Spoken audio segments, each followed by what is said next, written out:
Hi, so this video is going to be about making simple RGB wallpapers. It's two separate ways I'm going to show you, and both of them are very simple.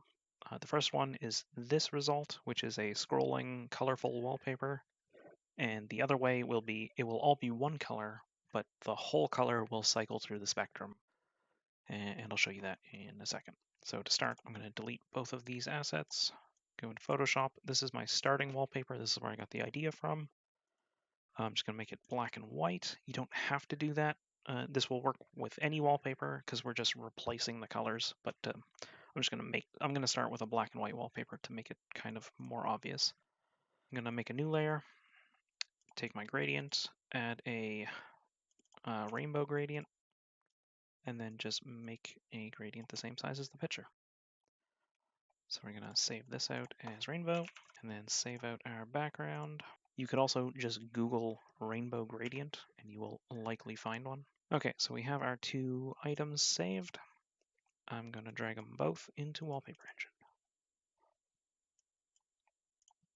On our rainbow layer, we're going to add two effects.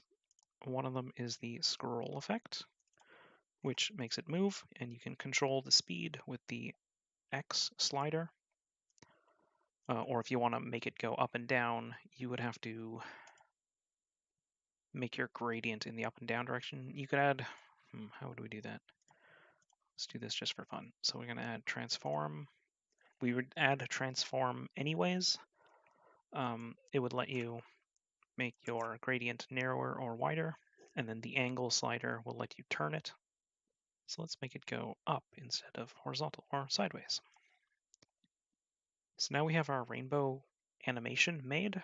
We're going to go into our image layer and add a blend texture, and then just drag our rainbow into the blend texture. And that's pretty much it. The blend mode you can change. Some of them won't work, like screen. Screen works on white things. Or sorry, screen works on black things and it doesn't work on white things. Multiply is the exact opposite. It doesn't work on black things and it does work on white things. So you can play with different blend modes. They might do something cool. Tint is the default and it works just fine. Color also works.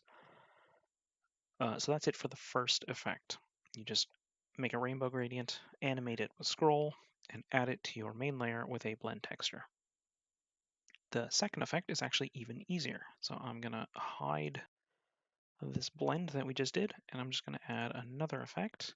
You can do this with either the tint or the pulse. Both will do the same thing. Pulse you could technically make audio responsive if you wanted to. I'm just going to do tint for the sake of this video. Any effect, any layer with the color selector, you can go into the bind script, and then this snippets button has pre-made code, and one of the pre-made codes is rainbow color. So we're just going to click that and click OK, and then you have to run the script, and you have full screen RGB. So that can also be added to any layer. I personally like this effect better. And that's it. So you can make any wallpaper you want into an animated RGB. Hope that helps.